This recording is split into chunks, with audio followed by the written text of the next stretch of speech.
إن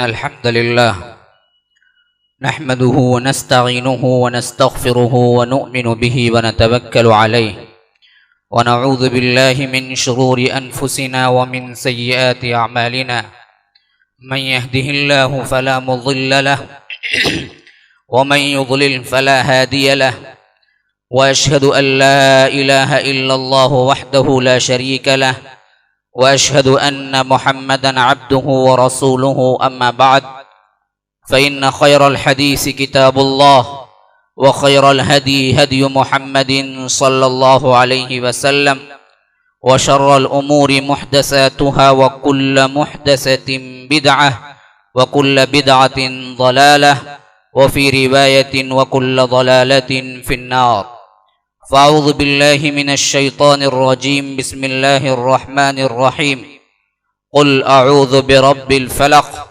من شر ما خلق ومن شر غاسق إذا وقب ومن شر النفاثات في العقد ومن شر حاسد إذا حسد بسم الله الرحمن الرحيم قل أعوذ برب الناس ملك الناس إله الناس من شر الوسواس الخناس الذي يوسوس في صدور الناس من الجنة والناس اللهم أرنا الحق حقا وارزقنا اتباعه وأرنا الباطل باطلا وارزقنا اجتنابه اللهم علمنا ما ينفعنا وانفعنا بما علمتنا وارزقنا علما رب اشرح لي صدري ويسر لي أمري واحلل عقدة من لساني يفقه قولی۔ برادران اسلام، واجب الاحترام بزرگوں، دوستوں اور عزیز ساتھیوں، لائق احترام ماؤں اور بہنوں، جمعہ کے خطبات میں نے مسلسل کلام اللہ کی آخری صورتوں کو ایک تفصیلی انداز میں آپ کے سامنے پیش کیا۔ جیسا کہ میں پہلے بتا چکا ہوں کہ قرآن کے اندر جو صورتیں ہیں ان میں طویل صورتیں بھی ہیں اور چھوٹی صورتیں بھی ہیں اور متوسط صورتیں بھی ہیں، جس کی تقسیم حدیث کے اندر یوں آتی ہے۔ طوال کے نام سے جو صورتیں آتی ہیں وہ شروع کے اندر کی 7 صورتیں یا 8 صورتیں مراد ہوتی ہیں۔ سورہ بقرہ، سورہ آل عمران، سورہ نساء اور اسی طرح کیا ہے مائدہ۔ اب یہ سب بہت بڑی بڑی صورتیں ہیں۔ بقرہ تو تقریباً 2.5 جز پر مشتمل ہے، اور اس کے بعد میانہ درمیانی صورتیں ہیں جو 100 یا 100 سے زائد آیات پر مشتمل ہیں، اور اس کا سلسلہ سورہ توبہ سے شعراء تک چلتا ہے۔ اس کے بعد سورہ شعراء سے تقریباً قاف تک وہ صورتیں ہیں جو یا تو 100 ہیں یا 100 سے کم آیات ہیں۔ پھر اس کے بعد 50ویں صورت قاف ہے، اور قاف سے لے کر ناس تک وہ صورتیں ہیں جو چھوٹی ہیں لیکن اپنے معنوی انداز میں بہت شان والی ہیں، جس کی اللہ تبارک و تعالی نے خصوصیت کے ساتھ بہت سے فضائل کے ساتھ نازل کیا، اور اللہ کے رسول صلی اللہ علیہ وسلم نے الگ الگ کی بھی فضیلتیں بیان کی اور مجموعی طور پر بھی فضیلتیں بیان کی۔ خاص کر یہ قاف 50ویں صورت ہے اور سورہ ناس 114ویں صورت ہے، اور ان دونوں صورتوں کو کل ملا کے اگر نمبرات کی شکل میں دیکھا جائے تو ادھر 14 اور 50 اور 14 تقریباً 60 پر 4 صورتیں بنتی ہیں۔ تقریباً آدھے قرآن سے زائد کی صورتیں بنتی ہیں تعداد کے لحاظ سے، لیکن کل حصہ اگر ہم دیکھیں گے تو 2.5 پارہ یا 3.5 پارے سے کم نہیں ہے۔ حجم کے لحاظ سے بقرہ کے برابر ہے۔ آدھے قرآن کی صورتیں نمبرات کے حساب سے اگر ہم کاؤنٹنگ کر کے دیکھیں تو پہلی صورت سورہ بقرہ کی جتنی طویل صورت ہے حجم کے اعتبار سے پورے قاف سے لے کر ناس تک کی اتنی ہی صورتیں ہیں۔ صورتوں کی تعداد لمبی ہے لیکن حجم کے اعتبار سے چھوٹی چھوٹی ہیں، لیکن اللہ کے رسول صلی اللہ علیہ وسلم نے اس کے بارے میں فرمایا، اللہ تبارک و تعالی نے مجھے تورات جیسی صورتیں نازل کی، وہ بقرہ آل عمران ہے، اور زبور جیسی حکمت کی صورتیں بھی عطا کی، وہ اس کے بعد والی ہیں، اور انجیل جیسی چیزیں بھی عطا کی، وہ اس کے بعد والی ہیں۔ ان سب کے علاوہ فضیلت والی صورتیں عطا کی جو سورہ قاف سے سورہ ناس تک ہے، جس میں بڑی شان ہے۔ ایک ایک صورت کہیں کہیں فضائل کے لحاظ سے بہت سی صورتوں پہ بھاری نظر آتی ہے، جیسا کہ سورہ اخلاص، اس کے بارے میں اللہ کے رسول صلی اللہ علیہ وسلم نے فرمایا کہ 1/3 قرآن کے برابر ہے، یعنی قرآن کو اگر 3 حصوں میں کیا جائے تو ایک حصہ پورا سورہ اخلاص ہے۔ گویا کہ اگر کوئی بندہ 3 مرتبہ قل هو اللہ احد پڑھتا ہے اور سورۃ الاخلاص پڑھتا ہے تو گویا کہ اس نے مکمل قرآن پڑھا ہے، کیونکہ 3/3 میں کا 1/3 صرف اخلاص ہے، سورۃ الاخلاص۔ تو اس کے بعد حالانکہ سب سے چھوٹی صورتوں میں آتا ہے، لیکن اللہ کے رسول نے اس کی فضیلت یوں بیان کی۔ اسی طرح اللہ کے رسول نے فرمایا کہ 30 آیتوں والی ایک صورت ہے، اگر بندہ وہ رات میں سونے سے پہلے پڑھنے کا معمول بنا لے تو اللہ تبارک و تعالی اسے قبر کے عذاب سے نجات دے دیتا ہے۔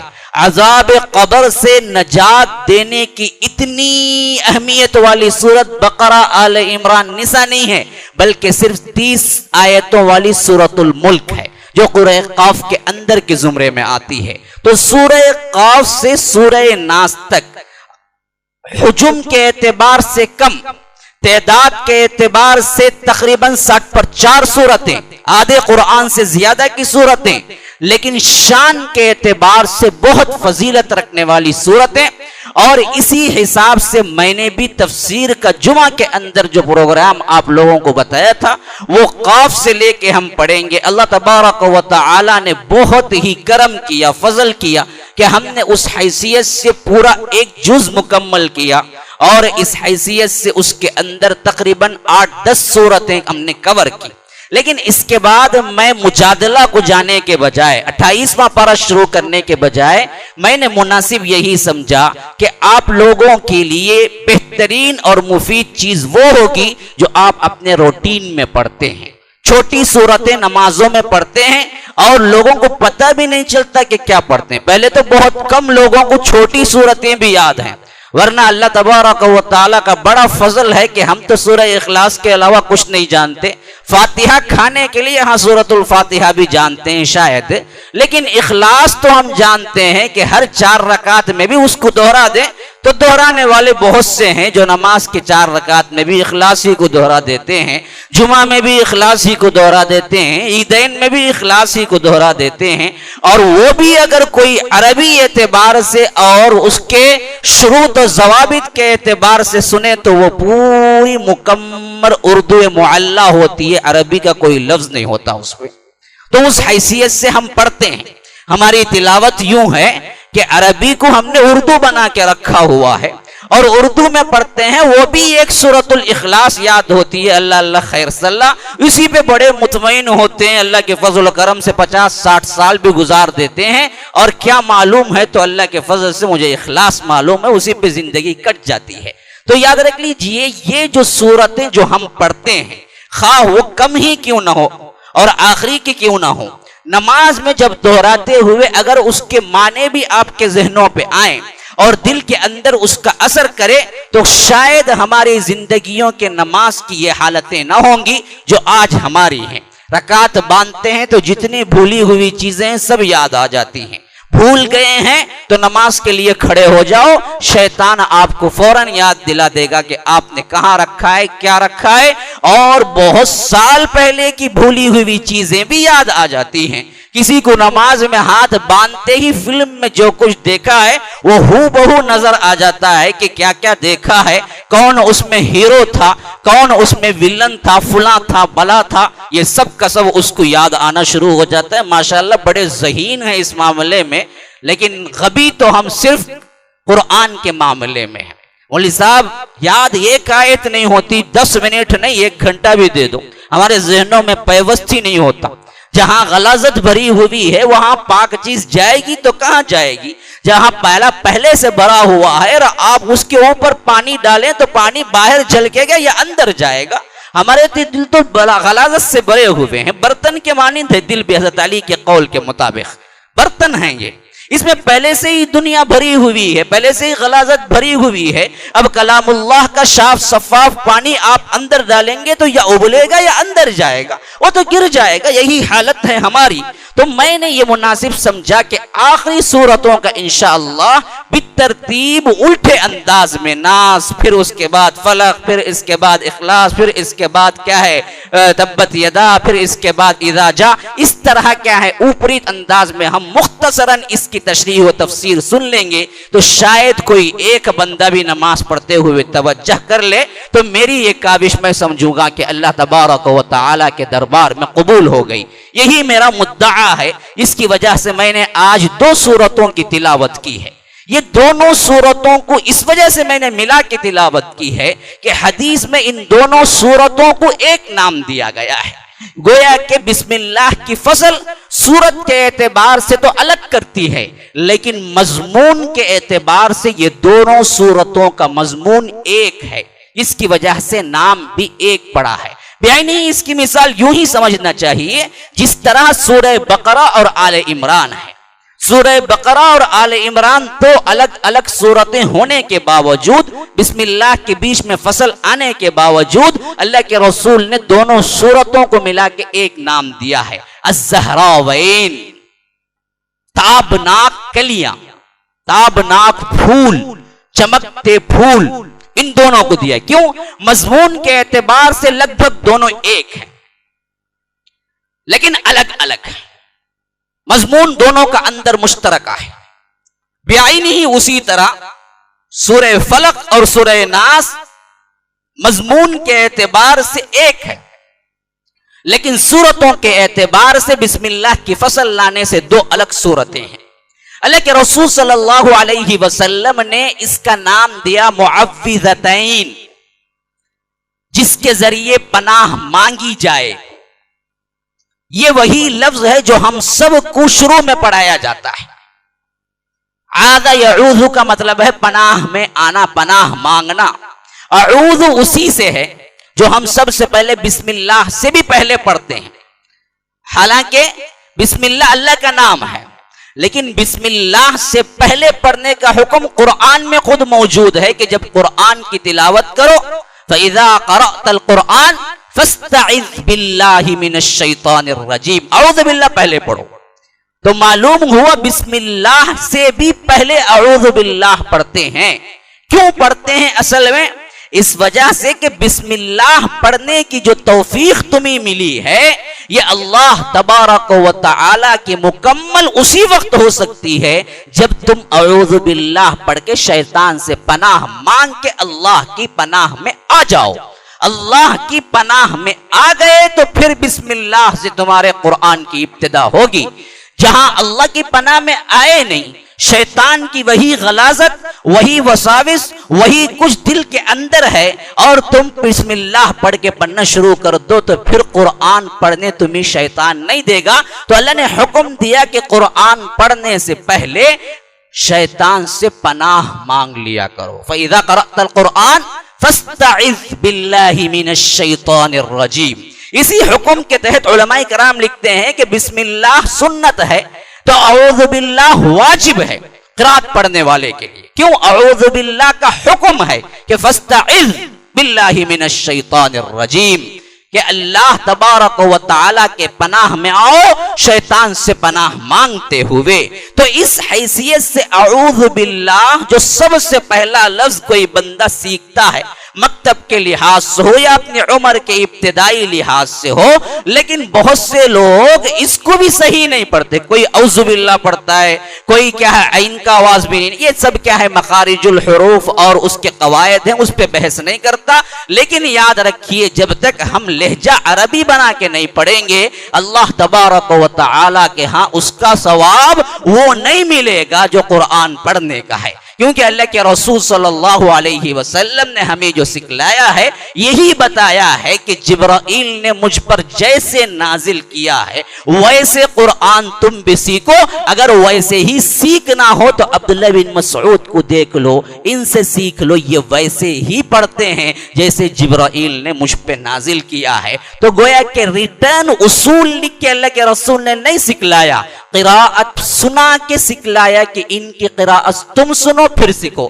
تو اسی وجہ سے قراءت اس وقت تک کسی کی مکمل نہیں ہوتی جو کتابوں سے پڑھ کے اپنی قراءت درست کر لیتے ہیں، جب تک کہ استاد کے پاس اس کو نہ سنایا جائے تب تک کسی کی قراءت درست نہیں ہو سکتی، کیونکہ یہ بالمشافہ لفظاً لفظاً بالترتیب جیلن عن جیلن، صحابہ سے تابعی، تابعی سے تابع التابعی، پھر ان سے ان کے شاگرد، پھر ان سے ان کے شاگرد، آج تک ہمیں اسی طرح پہنچا ہے، اور یہ اللہ تبارک و تعالی تک لے جا کے نسب ملاتا ہے۔ اللہ تبارک و تعالی تک ہمارا جو سلسلہ چلتا ہے وہ برابر اللہ تبارک و تعالی تک پہنچتا ہے کہ فلاں ابن فلاں ابن فلاں ابن فلاں ابن فلاں ابن فلاں ابن فلاں ابن فلاں، پھر صحابی، پھر رسول، رسول کو کون سنایا؟ جبرائیل سنایا، جبرائیل کو کون سنایا؟ اللہ تبارک و تعالی سنایا۔ جس کا تعلق رب العالمین سے کنیکٹ ہوتا ہو اس کی عظمت کا کوئی اندازہ کر سکتا ہے بندہ؟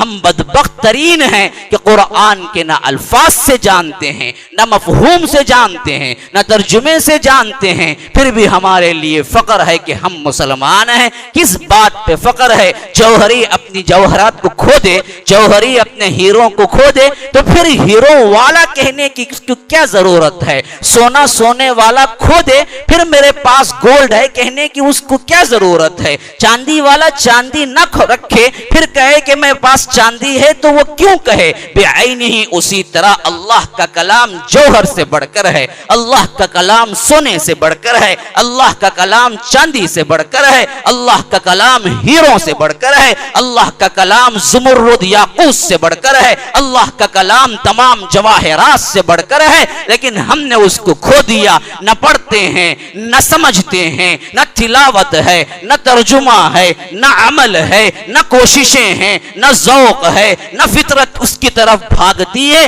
پھر ہم کہتے ہیں کہ ہم مسلمان ہیں۔ تو کس بات پہ تمہیں فخر ہے کہ اللہ تبارک و تعالی نے اس کلام کو ہمیں دیا؟ تو یہ سب سے بڑا شرف ہے، یہ سب سے بڑی سعادت ہے۔ اسی کی بنیاد پہ قوموں کو اٹھایا، اسی کی بنیاد پہ قوموں کو ذلیل کیا، جنہوں نے چھوڑا وہ ذلت و خوار ہوئے، جنہوں نے پکڑا ان کو عزتیں اور رفعتیں بلند ہوئی، کہ یہاں تک کہ اللہ تبارک و تعالی نے اپنے سب سے اعلیٰ ترین لوگ جو انسانوں سے بھی اعلیٰ ترین ہیں، جن کو کن سے پیدا کیا، نور سے پیدا کیا، ان کی مجلسوں میں اس بندے کے لیے فخر کا اظہار کرتا ہے جو کلام اللہ کے ساتھ اپنے تعلق کو جوڑتا ہے۔ تو اللہ تبارک و تعالی نے جب یہ صورتیں نازل کی، اس کی فضیلت اور اس کے پس منظر میں جب چند گفتگو میں کرنے کے بعد اصل مضامین کی طرف آؤں گا۔ اللہ کے رسول صلی اللہ علیہ وسلم بخاری، مسلم، ابو داؤد، ترمذی، ابن ماجہ، کئی حدیث کی کتابوں میں یہ روایتیں آئی ہیں جن کو میں اب پیش کر رہا ہوں۔ اللہ کے رسول صلی اللہ علیہ وسلم نے فرمایا، آج رات مجھ پر کچھ ایسی آیتیں نازل ہوئی ہیں، اللہ کی قسم نہ اس سے پہلے کبھی نازل ہوئی، نہ اس کے بعد، نہ زبور میں ہیں، نہ انجیل میں ہیں، نہ تورات میں۔ پوچھا گیا یا رسول اللہ کون سی نازل ہوئی؟ کہا کہ آج میرے لیے معوذتین نازل ہوئی ہیں، قل اعوذ برب الفلق سے لے کر من الجنت والناس تک، جو انجیل میں نہیں ہیں، تورات میں نہیں ہیں، زبور میں نہیں ہیں، پچھلی کسی کتاب میں نہیں ہیں، قرآن میں بھی جیسی نہیں ہے۔ تو اللہ کے رسول صلی اللہ علیہ وسلم نے اس کی فضیلت پہ فرمایا۔ عقبہ بن عامر اللہ کے رسول صلی اللہ علیہ وسلم کے پاس آئے، کچھ نصیحت کیجیے۔ اللہ کے رسول نے کہا کہ دیکھ، جو تجھ سے کٹے اس سے تو جڑ جا۔ ہم تو دو بدوں کا مقابلہ کرتے ہیں نا جی، وہ سلام کرے تو میں کروں گا، مجھے کیا پڑی ہے کہ میں آگے بڑھ کے سلام کروں؟ وہ اچھا ملے تو میں اچھا ملوں گا، وہ منہ پھر لے تو مجھے کیا پڑی ہے کہ میں اس کے پاس جا کے کھگاؤں؟ میں تھوڑی حقیر ہوں؟ نہیں، یہ تو بدلا ہوا حسن سلوک تو نہیں ہوا نا۔ جو اچھائی کرے میں اس کے ساتھ اچھا کروں گا، بدلا ہوا بس، حسن سلوک کہاں ہوا؟ وہ تو تمہارا حق تھا کہ وہ اچھا چلا، آپ بھی اچھا چلے، اس میں حسن سلوک کیا ہے؟ اخلاق کیا ہے؟ نہیں، اخلاق حسن سلوک تو یہ ہے کہ جو تمہارے سے دشمنی کرے اس سے تم دوستی کرو، جو تمہیں پتھر دکھلائے اسے تم پیار دکھلاؤ، جو تمہارے لیے کانٹے بچھائے اس کے لیے تم نرم گدے بچھاؤ، جو تجھ سے کٹے اس سے جڑ،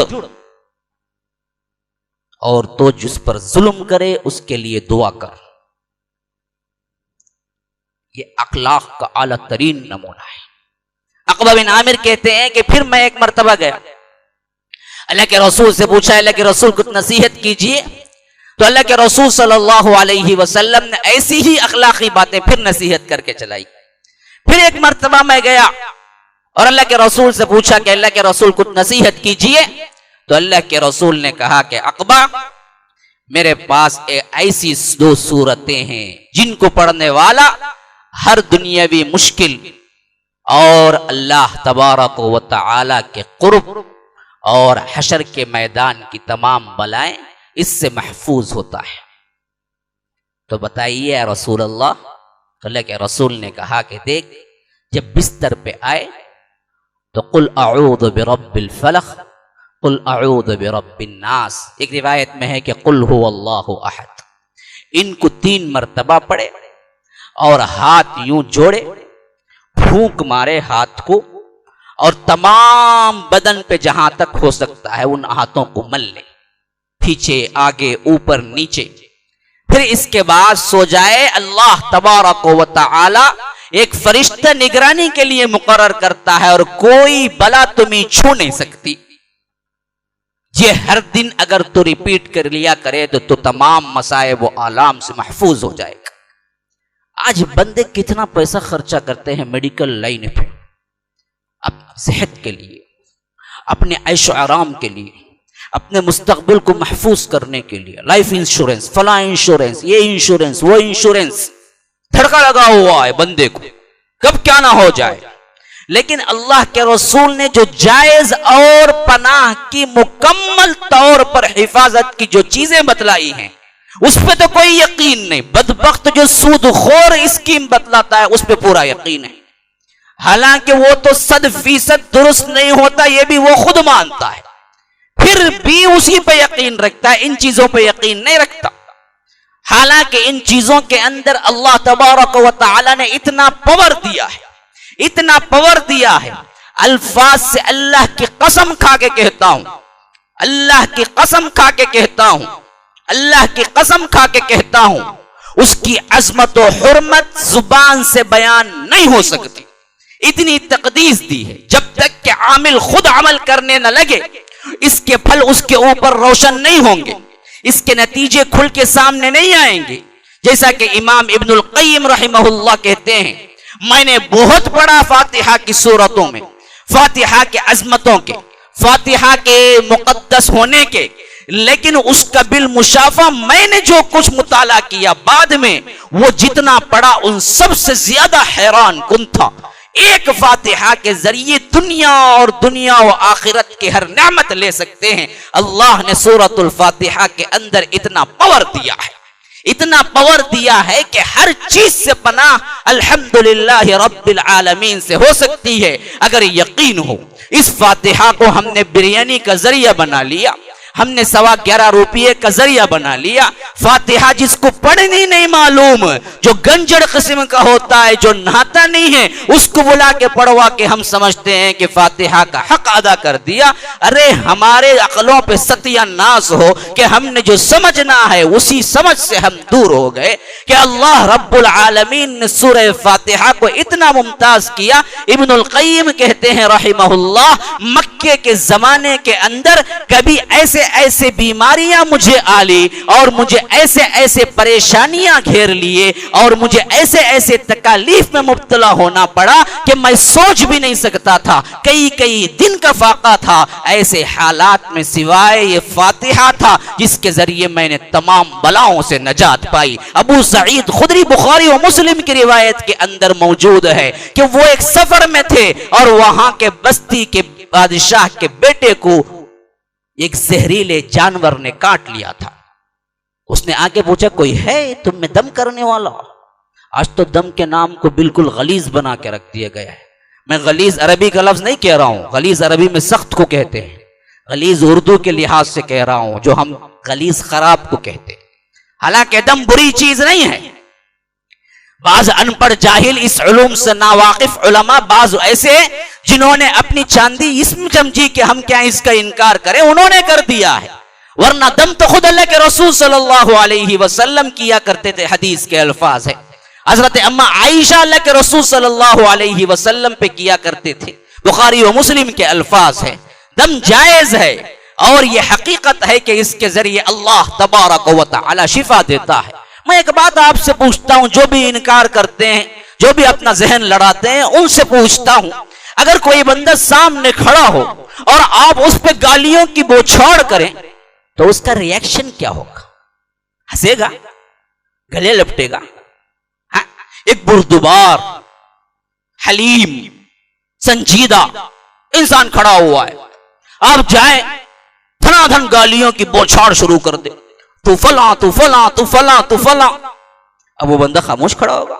نہیں مسکرائے گا، نہیں گلے لپٹے گا، نہیں اس کا چہرہ غصے سے سرخ ہو کے مارنے کے لیے دوڑے گا۔ بتائیے کیا کرے گا؟ کیا کرے گا؟ پہلا والا کرے گا، بعد والا کرے گا؟ تو بعد والا کرے گا نا، تو اس کو غصہ، اب یہ غصہ جو ری ایکشن اس کے چہرے پہ آیا، کن سے آیا؟ اپنے ہاتھ لگایا، آپ نے اسے ہاتھ لگایا، آپ نے اسے ٹھوکا دیا، آپ نے اسے اپنا ہاتھ استعمال کیا؟ نہیں، الفاظ کا ایک ری ایکشن بدن پہ ہوتا ہے، الفاظ کا ایک ری ایکشن بدن پہ ہوتا ہے۔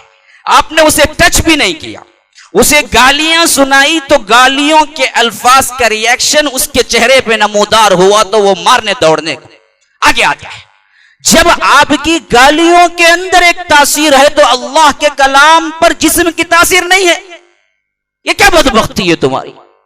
جو لوگ کلام اللہ کی تاثیر سے انکار کرتے ہیں، جو دم سے انکار کرتے ہیں، ان سے پوچھتا ہوں کہ ایک وہ آدمی جو گنہگار ہے، اس کے الفاظ کی تاثیر ایک انسان پہ مرتب ہوتی ہے اور اس کو غصہ آتا ہے، اس کا جسم حرکت میں آتا ہے، اس کی صورت تبدیل ہوتی ہے، اس کا رنگ غصے سے سرخ ہوتا ہے، تو کلام اللہ جو کلاموں کا بادشاہ ہے، ایسے آیات کی تاثیر جب کسی جسم پہ پڑیں گے تو کیا اس کے جسم کے اندر اس کے لیے شفا نہیں ہوگی؟ حرکت نہیں ہوگی؟ تبدیلی نہیں ہوگی؟ 100% ہوگی، 200% ہوگی۔ میں نے دلیل دی ہے عقلوں کے مطابق، ورنہ نقل تو بہت سی روایتیں میں نے عقل سے دیا ہے، جو عقل کے بندے ہوتے ہیں۔ ہم تو اللہ کے بندے، ہم نقل میں جو ہوتا ہے اس کو مان لیتے ہیں۔ تو ابو سعید خدری نے کیا کیا؟ مجھے پتا ہے دم کرنے کا، آگے بڑھے اور سورۃ الفاتحہ پڑھ کے پھونک دیا اور وہ زہریلے جانور کا زہر جاتا رہا، یہاں تک کہ اس نے 30 بکریاں تحفے میں دی۔ اللہ کے رسول کے پاس جب واپس آئے تو اس کا کچھ حصہ باقی تھا۔ اللہ کے رسول نے پوچھا اچھا تم نے فاتحہ، تمہیں کیسے معلوم ہوا کہ فاتحہ میں یہ کچھ ہے؟ کہا کہ اللہ کے رسول مجھے اچانک خیال آیا، میں پڑھ کے پھونک دیا۔ اس سے معلوم اللہ کے رسول بھی نہیں بتائے تھے، لیکن خود کے اندر کا ایک ذوق تھا۔ تو اللہ کے رسول نے کہا کہ اچھا میرا حصہ لاؤ، اس میں سے میرا حصہ لاؤ، میں ہی تو سکھایا تھا فاتحہ تمہیں، 30 بکریاں لے کے آؤ، میرا حصہ کہاں ہے؟ تو معلوم ہوا اس طرح دم کر کے لینا بھی جائز ہے، لیکن اس کا پیشہ بنانا یہ اور بات ہے، اس پر میں گفتگو نہیں کرتا، لیکن ہے یہ چیز بالکل صحیح۔ اب آئیے اس کی طرف۔ اللہ کے رسول صلی اللہ علیہ وسلم نے ان دونوں صورتوں کو معوذتین کہا، پناہ میں لے آنے والی صورتیں، تمہیں محفوظ رکھنے والی صورتیں۔ اور اس کا عملاً دو واقعات سے اللہ کے رسول صلی اللہ علیہ وسلم کی زندگی میں واسطہ پڑا ہے. بخاری و مسلم کی ایک روایت میں یوں موجود ہے کہ اللہ کے رسول نماز میں تھے, بچھو نے اللہ کے رسول پہ ڈنگ مار دیا. بچھو نے اللہ کے رسول کو کاٹ لیا. بچھو کا زہر کیا زہر ہے سب کو پتا ہے. تو اللہ کے رسول نے کہا کہ اس پر لعنت ہو, یہ نمازی غیر نمازی کسی کو نہیں چھوڑتا. ایک حدیث کے الفاظ یوں ہیں, یہ نمازی غیر نمازی کسی کو نہیں چھوڑتا. دوسرے حدیث کے الفاظ اللہ کے رسول نے کہا کہ اس پہ لعنت ہو, یہ نبی غیر نبی کسی کو نہیں چھوڑتا, سب کو کاٹ. اپنے کاٹنے کی جو صفت ہے نا, یہ بڑی بھیانک ہے کہ کسی کو نہیں چھوڑتا, کسی کو نہیں پہچانتا. اچھا, اس کے بعد علاج کیا کیا بچھو کے کاٹنے کا؟ اللہ کے رسول نے کہا کہ جاؤ پانی اور نمک ملا کے لے آؤ, نمک کا پانی, اور اس جگہ جہاں ڈنک مارا گیا تھا اس پر انڈھیلتے رہے, اور قل اعوذ برب الفلق اور قل اعوذ برب الناس پڑھ کے پھونکتے رہے, یہاں تک کہ زہر کا اثر زائل ہو گیا. حدیث کے الفاظ, بچھو کے کاٹنے کا زہر معوذتین کے ذریعے اللہ کے رسول صلی اللہ علیہ وسلم نے دور کر کے خود زندگی میں بتلایا کہ یہ علاج ہے. آج ایمان رکھنے والا اگر یہ کرے 100% اس کا بھی زہر زائل ہو جائے. ایمان ہونا چاہیے, یہ نہیں کہ ڈھلمل یقین ہو, ادھر ادھر ہوتا کہ نہیں کہ دال کو مولوی صاحب تمہیں بولے میں مرنے جانے والا تھا, بعد میں ہاسپٹل کو بھاگا. تیرا یقین بابا, ہمیں کیا کریں گے؟ تو پورے یقین سے ڈال, ہم اس پہ کچھ نہیں کہہ سکتے. یقین کامل ہونی چاہیے کام کو, بغیر یقین کے دعائیں قبول نہیں کرتا اللہ تبارک و تعالی. حدیث کے الفاظ, اللہ تعالیٰ ہر ایرے غیرے کی دعا قبول نہیں کرتا. حدیث کے الفاظ ہے, اللہ تعالیٰ لاپرواہ کی دعا قبول نہیں کرتا. آپ دل میں کوئی سوچ رہے ہیں پکچر میں کیا چل رہا ہوگا, اللہ مجھے یہ دے وہ دے, پھر ربنا آتنا فی الدنیا, کیا جی کیسے ہیں فی الاخرۃ حسنہ, یہ بات کر لے تمہیں دعا کرے تو اللہ کی قبول کرتا. حضور یہ قلب ہی نہیں ہے, پھر دعا کیسے قبول کرے گا؟ حضور یہ قلب شرط ہے کہ پھر مانگو اللہ تو ہی, کائنات میں کوئی در نہیں ہے. پھر دیکھو زکریا کو کیسے بچہ اللہ دیتا ہے, بوڑھے ابراہیم کو کس طرح اسماعیل دے دیتا ہے. دعاؤں کے اندر درد ہونی چاہیے, حضور یہ قلب ہونی چاہیے, تب ہوگا. دوسرا واقعہ اس سے متعلق جو ہے اللہ کے رسول صلی اللہ علیہ وسلم کی زندگی میں, وہ ہے جادو کا واقعہ, جو آج بہت سو نے سمجھ لیا کہ نبوت کے خلاف ہے اور نبوت پر حرف آتا ہے تو ہم جادو کو نہیں مانیں گے. کسی اندھے کو سورج نظر نہیں آتا تو اس کا مطلب یہ ہے کہ سورج نہیں نکلتا. تیرے آنکھوں کی خامی ہے بیٹا, ورنہ تو تجھے سورج نظر آئے گا. پوری کائنات کو سورج نظر آتا ہے, تجھے نہیں آتا تو اندھا ہے, اس وجہ سے نظر نہیں آتا ہے. اس کا مطلب یہ نہیں ہے کہ سورج ہی نہیں ہے. بعین ہی اسی طرح جاہلوں کو عقل میں بات سمجھ نہیں آتی کہ رسول پہ جادو ہو سکتا ہے, بخار آ سکتی ہے, تو جادو کیوں نہیں ہوتا؟ مرض ہے وہ ایک, رسول کو بخار نہیں آئی, انکار کر دو گے؟ بخار سے نبوت پہ کوئی حرف آیا, جادو سے کیوں حرف آئے گا؟ وہ بھی تو اسی طرح کی ایک بیماری ہے. جب احادیث شاہد ہیں, قرآن کی آیتیں شاہد ہیں, تو پھر بدبختوں کو کیا ہوا کہ کہنے لگے کہ نبوت پہ حرف آ جائے گا. اگر ہم مان لیں گے جادو سے ایسا کرتے تو ہم کہتے کہ قرآن بھی جادو سے آ گیا. ارے ہم کہاں کہتے کہ جادو سے نبوت پہ حرف آیا؟ جب بولیں گے تب نہ آپ کہیں گے. ہم نے کبھی نہیں کہا کہ نبوت پہ حرف آیا, ہم نے کہا کہ محمد بن عبداللہ بیمار ہوئے, رسول اللہ بیمار نہیں ہوئے. جادو کا اثر محمد بن عبداللہ پہ ہوا, رسول اللہ پہ نہیں ہوا. ہزار باتوں کی ایک بات لکھ کے رکھ لو, جن سے بھی لڑنا ہے جھگڑنا ہے, جن سے بھی ثابت کرنا ہے کہ رسول پہ جادو ہوا. ہم رسول پہ نہیں کہتے, رسالت پہ نہیں کہتے, ہم کہتے محمد بن عبداللہ پہ ہوا, رسول اللہ پہ حرف نہیں آیا. نماز میں نبوت کے حرکات و سکنات میں پرفیکٹ تھے, دنیاوی زندگی کی حیثیت سے جس طرح ایک انسان پہ جادو کا اثر ہوتا ہے اتنا ہی اثر اللہ کے رسول صلی اللہ علیہ وسلم پہ ہوا، جس کے لیے قرآن بھی شاہد ہے، حدیث بھی شاہد ہے۔ تو معلوم ہوتا ہے کہ یہ معوذتین کی صورتیں ایام زمانے نزول کے اندر 2 مرتبہ ہوئی۔ ایک تو وہ جب اللہ کے رسول نے عقبہ بن عامر وغیرہ کو بتلایا کہ آج وہ صورتیں نازل ہوئی جو نہ زبور میں ہے، نہ انجیل میں ہے، نہ تورات۔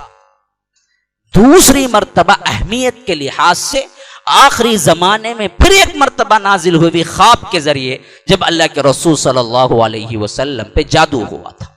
اس کا اثر کیا تھا؟ بس اس کا اثر یہ تھا کہ اللہ کے رسول ایک طرح کا اضطراب محسوس کرتے تھے، ایک بے چینی تھی جو اللہ کے رسول کو ہوتی تھی، اور پتہ نہیں چلتا کس وجہ سے بے چین ہے۔ اور اللہ کے رسول دعا کرتے تھے کہ اے اللہ، یہ بے چینی جو بھی ہے مجھے جلد از جلد بتا دے کہ کیا ہے۔ تو اسی طرح سو رہے تھے کہ ایک فرشتہ سرہانے، ایک فرشتہ کیا ہے، پاؤں کے پاس بیٹھ گیا۔ حقیقت میں ایک طرف جبرائیل تھے اور ایک طرف میکائیل تھے۔ دونوں کی بات چیت ہوئی کہ اس آدمی کو کیا ہوا ہے۔ دوسرے نے جواب دیا مسحور ہیں، سحر کیا گیا ہے۔ انہوں نے پوچھا کس نے؟ انہوں نے کہا کہ لبید نے۔ کہاں؟ اس نے کہا کہ فلاں کنویں پر۔ کس سے؟ کہا کہ اللہ کے رسول کے چند بال سے۔ کیا کرنا ہے؟ اس کو نکالنا ہے۔ بس یہ بات چیت سب اللہ کے رسول خواب میں سن رہے تھے۔ کیسے نکالنا ہے؟ ترتیب بتائی گئی سورہ فلق اور سورہ ناس کے ذریعے۔ جیسے ہی جاگا اللہ کے رسول مسکرا اٹھے۔ حضرت عائشہ نے پوچھا اللہ کے رسول کیا ہوا؟ کہا کہ عائشہ بہت دنوں سے میرے دل کے اندر بے چینی تھی اور میں پریشان تھا کہ میرے ساتھ کیا ہوا، لیکن آج میرے اللہ نے کھول کے رکھ دیا۔ لبید ابن عاصم، اس نے بدبخت نے مجھ پہ جادو کیا ہے جس کی وجہ سے میں جکڑ سا محسوس کر رہا ہوں۔ حضرت علی کو حکم دیا کہ جاؤ فلاں کنویں کے اندر اور فوری طور پر وہاں کا پانی نکالو، اور نیچے ایک گوند کی شکل میں کوئی چیز پڑی ہوگی اس کو نکالو۔ اس گوند کے اندر اللہ کے رسول کے کچھ بال لپٹے ہوئے تھے، کنگھی کے بال، ان کو نکال کے الگ کرو، اور اس کے اندر اس نے گھاٹیاں ڈال دی تھی، وہ گھاٹیوں کو کھولنا ہے، تم جا کے عمل کرو، میں پیچھے پیچھے آتا ہوں۔ علی کہتے ہیں کہ میں دوڑا ساتھیوں کو لے کے وہاں پہنچا تو دیکھا اس کنویں کا پانی بالکل ہی کالا رنگ کا ہو چکا ہے، ایک عجیب براؤنی شکل بن چکی ہے، اور ہم نے پانی کو انڈھیلا اور خالی کیا، پھر اس کے اندر سے وہ چیز مل ہی گئی جس کا اشارہ اللہ کے رسول نے کیا تھا، اور اس کو اٹھایا تو بال لپٹے ہوئے تھے، اور ان بالوں میں گھاٹیاں 11 پڑی ہوئی تھی۔ 11 گھاٹیاں اللہ کے رسول کے بالوں سے کیا گیا تھا وہ جادو، اور اللہ کے رسول اس وقت تک آ کے پہنچ گئے تھے۔ تو اللہ کے رسول نے کہا کہ ان گھاٹیوں کو جو اس کے اندر رکھ کے اس نے لگائی ہیں یہی اصل تکلیف ہے۔ پھر ایک گھاٹی ایک ایک کھولتے گئے اور 11 آیتیں مکمل، سورہ فلق کی 5، سورہ ناس کی 6، 11 آیتیں، 11 گھاٹیاں کھل گئی۔ ایک آیت پڑھتے کھولتے گئے، ایک آیت پڑھتے کھولے، ایک آیت پڑھتے کھولے، ایک آیت پڑھتے کھولے، اس طرح 11 کی 11 گھاٹیاں 11 آیتوں کے ساتھ کھل گئی۔ اٹھا کے پڑھ کے دیکھیے، فلق 5 آیتیں، ناس 6 آیتیں، 11 گھاٹیاں 11 آیتیں نازل ہوئی تھی، اور اللہ کے رسول صلی اللہ علیہ وسلم کو اطمینان ہو گیا۔ صحابہ نے پوچھا کہ کیوں نہ قتل کر دیا جائے اس بدبخت کو جو آپ پر سے جادو کیا؟ اللہ کے رسول نے کہا چھوڑو اس بات کو، یہیں سے ختم کرو، میں اپنی ذات کے لیے کچھ نہیں لیتا، اگر میں اسے ایشو کروں گا تو لوگ اس کو مار دیں گے۔ اپنے جانی دشمن کو بھی اللہ کے رسول اصل میں معاف کرنے کا جذبہ رکھتے تھے، اس وجہ سے اس کو ایشو نہیں کیا گیا۔ تو ان کی جہل پسندی، اور یہ لوگ جہالت میں یہاں تک مبتلا ہیں کہ سمجھتے ہیں اس کا کوئی مطلب بھی نہیں ہے، اگر نہیں ہے تو پھر آپ کیا کہیں گے، وسواس الخناس کا ترجمہ کیا کریں گے، اور اسی طرح کیا ہے پھونک مارنے والیوں کی برائیوں سے فی العقد کا ترجمہ کیا کریں گے۔ جو نہیں مانتے ہیں ان کے پاس جواب ہونا چاہیے، گھاٹیوں میں پھونک مارنے والیوں کی برائی سے، قل اعوذ برب الفلق، میں پناہ میں آتا ہوں اس رب کی جو صبح کا ہے، یا صبح کو لانے والا ہے یا پھاڑنے والا ہے۔ قل اعوذ برب الفلق من شر ما خلق، اور اس شر سے جو اس نے پیدا کیا ہے، ومن شر غاسق اذا وقب، اور اس شر سے بھی جب رات کی تاریکی جب چھا جاتی ہے اس وقت آتی ہے، ومن شر النفاثات فی العقد، اور اس شر سے بھی جو گھاٹیوں میں پھونک مارنے والیاں ہوتی ہیں۔ اگر جادو نہیں ہے، گھاٹیوں کے ذریعے جادو نہیں ہوتا، پھر اس کا ترجمہ کیا ہوگا؟ ترجمہ بتاؤ اس کا۔ وَمِن شَرِّ النَّفَّاثَاتِ فِي الْعُقَدِ کا ترجمہ کیا؟ نفاثہ کہتے ہیں پھونکنے کو، نفاثات پھونکنے والیاں مؤنث میں، عقد گھاٹی، شر النفاثات فی العقد گھاٹیوں میں پھونک مارنے والیوں کی برائی سے میں پناہ میں آتا ہوں، یعنی جادوگرنیوں کی برائیوں سے میں پناہ میں آتا ہوں، یہ مطلب ہے۔ وَمِن شَرِّ حَاسِدٍ اِذَا حَسَد، اور حسد کرنے والوں کی برائی سے جب وہ حسد کرنے لگے۔ کیوں؟ وہ بھی جادو کی طرح ایک بڑی بری بیماری ہے حسد۔ کیوں؟ اندھا ہوتا ہے، کاز نہیں ہوتا حسد کو، اندھا ہوتا ہے، اور آدمی اس میں اپنوں کو بھی جلانے سے نہیں چوکتا، اپنوں کو بھی۔ بھائی بھائی سے حسد ہو جائے، سگا بھائی ہوگا، اسی کے ایکسیڈنٹ کی تیاری بدبخت نے کیا ہوگا پیچھے سے، سگا۔ کیوں؟ حسد کی پٹی اندھی ہوتی ہے، اسی وجہ سے حسد سے لڑ نہیں سکتے، پناہ مانگو۔ اللہ ایسے حافظوں سے ہمیں بچا جو دیکھ کے جلتے ہیں، ہمارے اوپر ان کی کوئی تعلق، کوئی برائی نہیں، ہم نے انہیں ان کا کچھ نہیں بگاڑا، پھر بھی اللہ تو جو دیا ہے اس پہ جلتے ہیں۔ عجیب بیماری ہے نا یہ، اور یہ بیماری ایسی عام ہے کہ ہر ایک کو ہوتی ہے۔ اللہ محفوظ رکھ کے، معدود چند اللہ کے کون نیک بندے ہیں پتہ نہیں جن کو نہیں ہوتی۔ اور کوئی کیا جی نے کیا تھا، کائی کچھ ایسا بنا ہے، تیرا کیا بھاگایا، تو کیا دے دیا اسے؟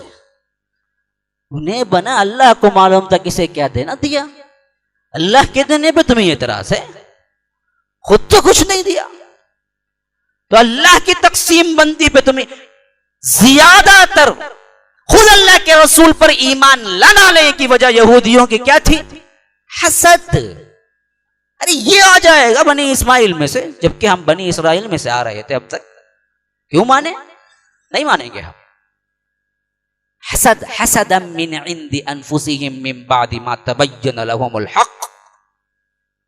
تو یہ سورت کی ایک طرح کی کیا ہے، صرف تمہید ہوئی، اور میں نے ایک سورہ کا ترجمہ پڑھا ہے، لیکن اب یہ تسلسل کے ساتھ انشاءاللہ زیادہ تر جب میں ٹاپک پہ نہیں آؤں گا تو یہ اور بات ہے، لیکن جب ٹاپک پہ آؤں گا تو عموماً یہیں سے تفسیر شروع ہوگی۔ اللہ تبارک و تعالی ہمیں سمجھ کی توفیق عطا فرمائے، اللہ تبارک و تعالی ہمیں عمل کی توفیق عطا فرمائے، اللہ تبارک و تعالی ہماری اصلاح کر دے، اور ہمیں جیسے یہاں جمع فرمائے جنت الفردوس میں جمع فرمائے۔ ھذا وباللہ التوفیق، صلی اللہ وسلم علی نبینا محمد۔ اسأل اللہ لی ولکم ولسائر المسلمین من کل ذنب فاستغفروا انہ هو الغفور الرحیم۔